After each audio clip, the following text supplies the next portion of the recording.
Good morning, my dear students. In class 12th हम discuss कर रहे हैं सॉल्ट कंपोजिशन के टॉपिक के ऊपर, लेकिन उससे पहले मैं आपसे कुछ बात करना चाहता हूँ। आप लोग टीचर्स के द्वारा डाले जाने वाले वीडियोस जो होते हैं उन्हें नहीं देख रहे हो, ये बिल्कुल गलत है। आपको वो वीडियो रोज जैसे ही अपलोड किए जाते हैं उसी टाइम देखने चाहिए, उन्हें समझना चाहिए, उन्हें नोट डाउन करना चाहिए, और फिर कोई प्रॉब्लम होती है तो टीचर से आप डिस्कस कर सकते हो। कमेंट बॉक्स में जाके, व्हाट्सएप के थ्रू टीचर से कांटेक्ट करके, स्कूल मैनेजमेंट से कांटेक्ट करके। लेकिन ये सब तब हो जब आप वीडियोस देख रहे होंगे। आप लोगों को अभी तक जरा सी भी चिंता नहीं है, ऐसा नहीं होना चाहिए। आपको हर रोज वीडियो देखनी चाहिए,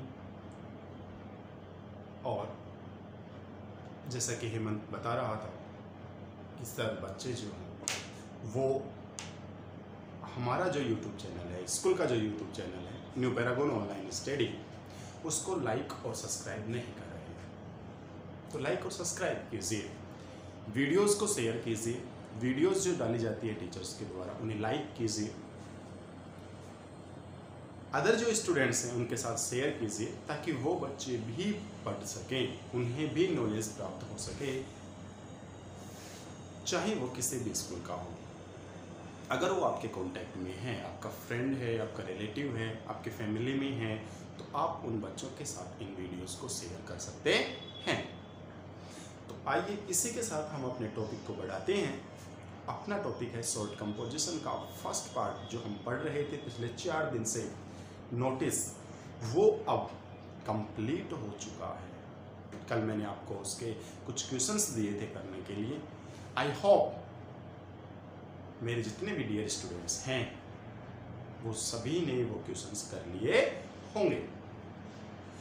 अब हम बात करते हैं सॉल्ट कंपोजिशन का सेकंड पॉइंट जो है उसके बारे में। और सॉल्ट कंपोजिशन का जो सेकंड पॉइंट हम डिस्कस करने वाले हैं आज, क्योंकि सॉल्ट कंपोजिशन मैंने आपको बताया कि 5 टॉपिक हमें पढ़ने को मिलेंगे: नोटिस, एडवर्टाइजमेंट, इन्विटेशन, पोस्टर और आर्ग्यूमेंट। इन 5 में से सक्सेसफुली हमने फर्स्ट को कंप्लीट कर लिया। सेकंड जो टॉपिक आज है जिस पे हम डिस्कस करने वाले हैं, जिसका हम फॉर्मेट और क्वेश्चंस करने वाले हैं, वो आपके स्क्रीन पर है और उसका नाम है इन्विटेशन। वो है इन्विटेशन।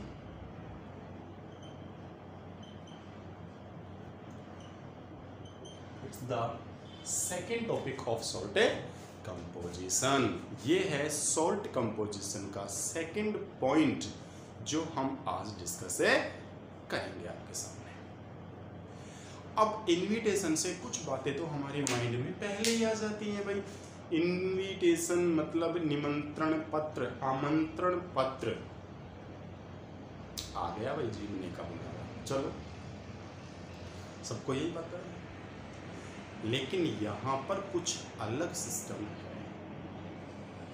इन्विटेशन को हमारे सिलेबस में 2 पार्ट में डिवाइड किया गया है, और वो 2 पार्ट कौन कौन से हैं? वो फर्स्ट पार्ट तो है फॉर्मल इन्विटेशन, और सेकंड पार्ट है इनफॉर्मल इन्विटेशन। पार्ट फर्स्ट तो है फॉर्मल इन्विटेशन और सेकंड पार्ट है इनफॉर्मल इन्विटेशन। अब हम और आगे थोड़ा देखें और समझने की कोशिश करें कि फॉर्मल और इनफॉर्मल में डिफरेंस क्या है। तो भाई वो तो हम जब पढ़ेंगे तब हमें पता लग ही जाएगा, लेकिन मैं आप लोगों को थोड़ा सा हिंट देता हूँ समझने के लिए। हमारे घर पे कोई प्रोग्राम है, सपोज दैट कुछ भी प्रोग्राम है, कोई बर्थडे पार्टी हो सकती है, कोई मैरिज पार्टी हो सकती है, कुछ और प्रोग्राम हो सकते हैं। अगर कोई भी प्रोग्राम हमारे घर पर है तो हम उसके लिए एक इनविटेशन बनवाते हैं। क्या बनवाते हैं? इनविटेशन बनवाते हैं। और जब हम उन इनविटेशंस को अपने रिलेटिव फ्रेंड्स को खुद जाकर देते हैं अपने हाथ से, तो वो होते हैं फॉर्मल इनविटेशन, औपचारिक जो आप कहते हो हिंदी में, वो वाले इनविटेशन। लेकिन सपोज दैट आपका कोई फ्रेंड या आपका कोई रिलेटिव कुछ ज़्यादा ही आपसे दूर रहता है, आप वहाँ तक नहीं पहुँच पा रहे हो, तो आप क्या करते हो? अगर हम प्रेजेंट टाइम की बात करें तो सर व्हाट्सएप कर देते हैं फोटो खींच के। भाई जब व्हाट्सएप नहीं था तब क्या होता था?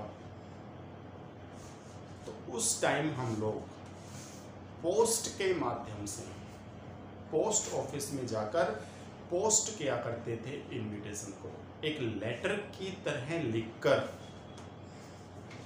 और उस तक पहुंचाया जाता था। तो वो वाले जो होते हैं वो होते हैं इनफॉर्मल इनविटेशन। तो इनफॉर्मल इनविटेशन को आप कह सकते हो इनफॉर्मल लेटर्स या इनफॉर्मल इनविटेशन। बिल्कुल एक लेटर की तरह ही इन्हें लिखा जाएगा। फॉर्मल में हमने कहा कि नॉर्मली लिखा जाता है। अब समझने की कोशिश करो। फॉर्मल और इनफॉर्मल हमने कर लिया। हम आज जो पहले डिस्कस करने जा रहे हैं, जिसके ऊपर हम पहले बात करेंगे, वो है हमारा फॉर्मल इनविटेशन।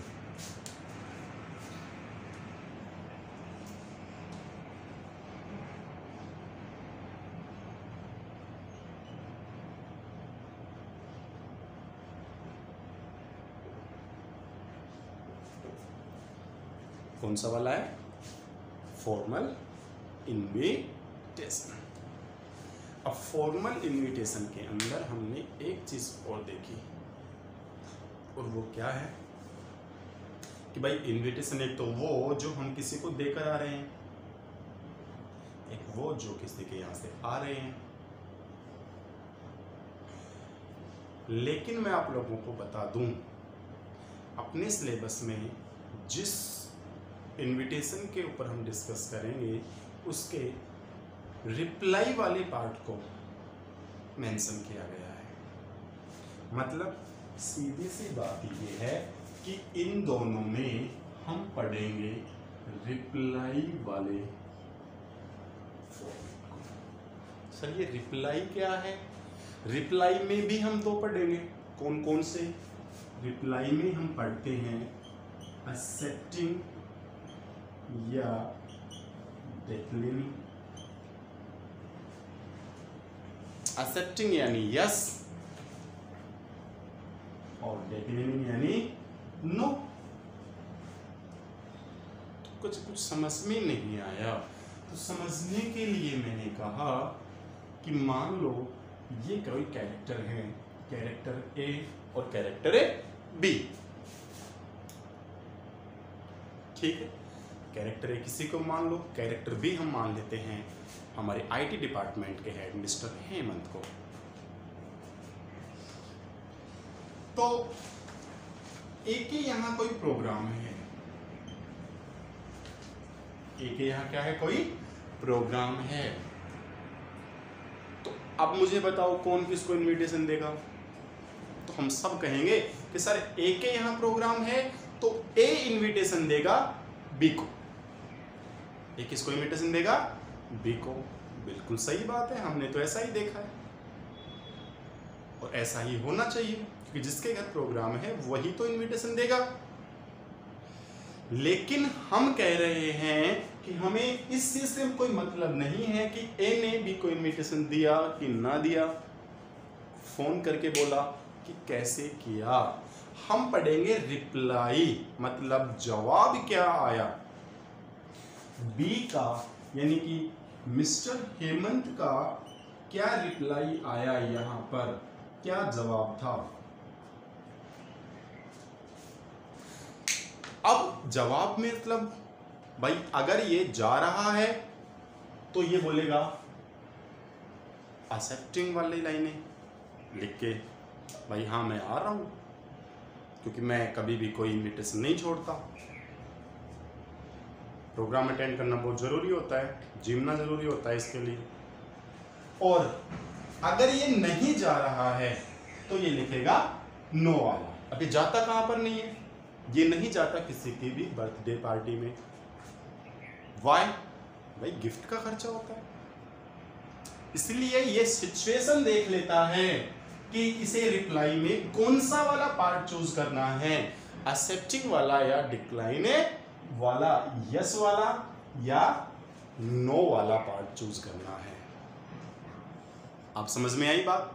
फिर से कह देता हूँ, छोटी सी बात देखो, 1 मिनट में समझो। ए के घर प्रोग्राम है, इनविटेशन बी को पहुंचा, ठीक है, बस पहुंच गया। बी रिप्लाई कर रहा है, आ रहा है कि नहीं आ रहा, वो चीज़ हमें एग्जामिनर क्वेश्चन में मेंशन करेगा। आप नहीं डिसाइड करोगे कि जाना है कि नहीं जाना। पहले तो मजाक वाली बातें थी, आप समझो ध्यान से, सीरियसली। एग्जामिनर बताएगा कि आपको प्रोग्राम में जाना है कि नहीं जाना, रिप्लाई करना है तो किस वे में करना है, यस वाले वे में या नो वाले वे में, उसी आधार पर आप रिप्लाई करोगे। करेक्ट? इसके आगे हम बढ़ते हैं। तो समझ में आया ये रिप्लाई क्या है और रिप्लाई में एक्सेप्टिंग और डिक्लाइन क्या है। फॉर्मल के अंदर हम पढ़ते हैं अपना रिप्लाई वाला पार्ट।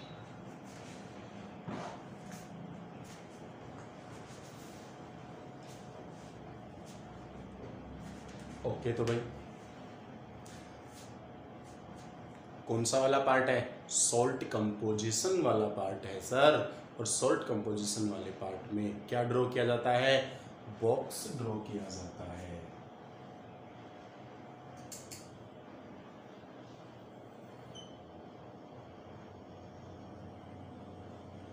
तो भाई हमने एक बॉक्स ड्रॉ कर दिया।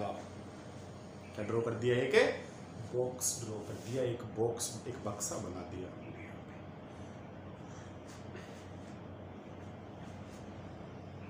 तो हमने आगे बढ़ा और आपसे कहा कि देखो ध्यान से, हम यहाँ पर लिखना शुरू करेंगे Mrs and Mister, name, thanks Mrs and Mister, फिर नेम। तो चलो लिखता हूँ मैं एक बार, Mrs and Mister, name, thanks Mrs and Mister, name.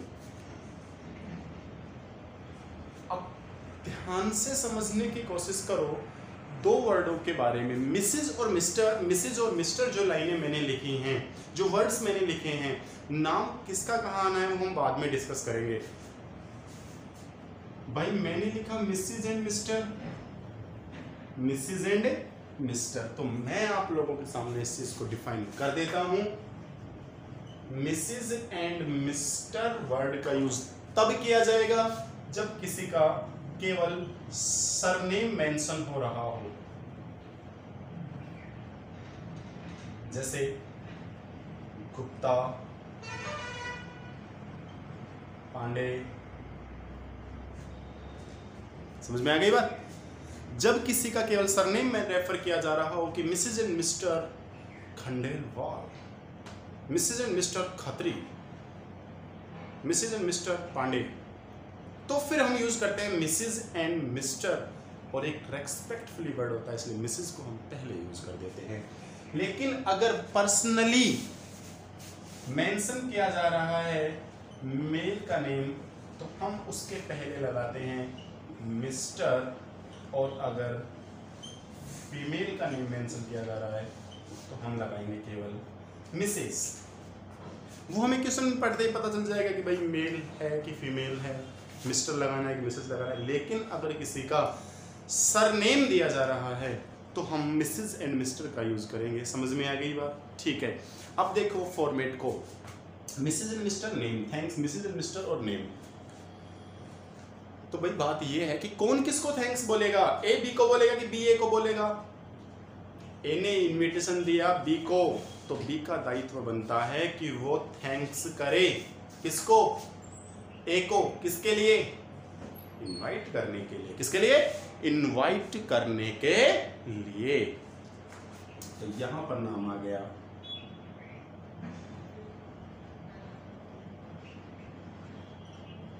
Programmers, sorry यहां पर नेम आएगा रिसीवर्स,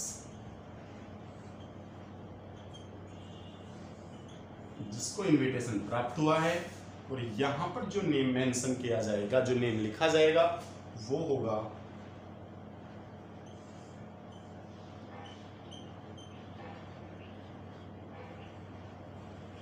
प्रोग्रामर्स। मतलब जिसके घर पे प्रोग्राम है उसका नाम लिखा जाएगा यहां पर। अब देखो क्यों लिखा जाएगा, मैंने क्या कहा, ए बी को भेज रहा है, तो रिसीवर कौन है, बी। बी थैंक्स कर रहा है किसका, ए का। क्यों, क्योंकि ए के घर प्रोग्राम है। और थैंक्स किसके लिए कर रहा है वो हम बता रहे हैं अभी, फॉर देयर काइंड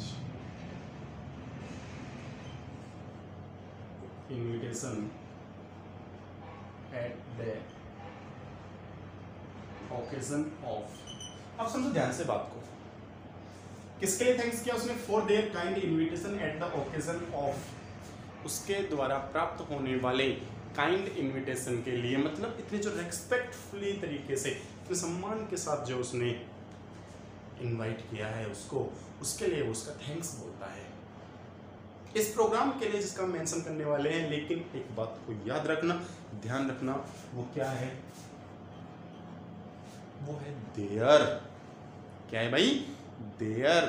तो इस चीज को भी मैं क्लियर करते हुए आपके सामने लिख देता हूं कि अगर मिसेज एंड मिस्टर का मेंशन किया जा रहा है तो आएगा देयर, लेकिन अगर मिस्टर है हिज, मिसेज है हर।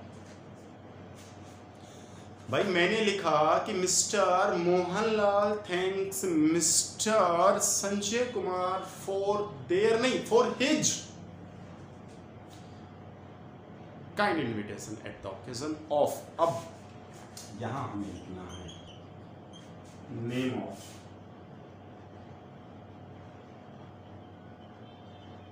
Programme, name of a programme. कौन सा प्रोग्राम है उसका नाम, बर्थडे पार्टी है, marriage anniversary, marriage party, any other event. फिर उसके बाद हम लिखेंगे on day, on date, at time, at. अब इसको भी समझ लो ध्यान से कि कैसे क्या क्या चीज़ें लिखनी है। डे कौन सा, जिस दिन प्रोग्राम है भाई, Sunday, Monday, Tuesday, Wednesday, Thursday, Friday, Saturday. Date, जिस दिन प्रोग्राम है साहब वो वाली डेट आ जाएगी। टाइम, किस टाइम आना है, ये तो देखते हैं हम इन्विटेशन में, कब पहुंचना है, शाम को, दोपहर, सुबह, किस टाइम में इनवाइट कर रहे हो आप लोगों को। जगह कहाँ पर है, अब समझो ध्यान से, इसको दो तरीके से लिखा जाता है। अगर आप जगह में नाम, सॉरी, किसी मैरिज गार्डन का नाम लिख रहे हो तो उस मैरिज गार्डन का नाम और वो कहाँ पर है उस पैलेस का नाम कॉमा लगाकर। जैसे मैं लिखूँ RTM होटल कोटा, समझ में आ गई बात। लेकिन अगर आप कह रहे हो कि साहब घर पे ही कर रहे हैं हम, तो आ गया एट देयर होम या रेजिडेंस, एट देयर होम या रेजिडेंस। देयर का जब मिसेज और मिस्टर हो, मिस्टर या मिसेज या मिस केवल इन्हीं वर्डों का यूज किया जा रहा है, तो मिस्टर के लिए आ जाएगा हिज और मिसेज के लिए आ जाएगा हर। ये छोटी छोटी चीजें होती है। देखो राइटिंग सेक्शन है भाई, ये कैसा सेक्शन है, राइटिंग सेक्शन है, ग्रामेटिकल पोर्शन नहीं है। और राइटिंग का मतलब तो हम सबको पता है सब, लेखन कार्य करना। लेखन कार्य का मतलब जिसमें जितनी अच्छे से लिखा होगा, जिसने अच्छे से अरेंज किया होगा, लिख के सभी बच्चे आते हैं, लेकिन फिर भी किसी को 4 में से 4 आ रहे हैं, किसी को 3 आउट ऑफ 4 आ रहे हैं, किसी को 3.5 मिल रहे हैं, किसी को 2.5 आ रहे हैं। उसका रीज़न क्या है, उसका रीज़न यही है राइटिंग सेक्शन है, जितने एट्रैक्टिव वे में, जितने अच्छे से आप इस चीज़ को मेंशन करोगे उतने ही अच्छे आपको नंबर मिलेंगे। इसलिए हमें इनमें छोटे छोटे बातों को ध्यान रखना पड़ता है, जैसे there, her, Mrs and Mister, time, place, date, day, इन सभी चीज़ों को अच्छे से मैनेज करना चाहिए।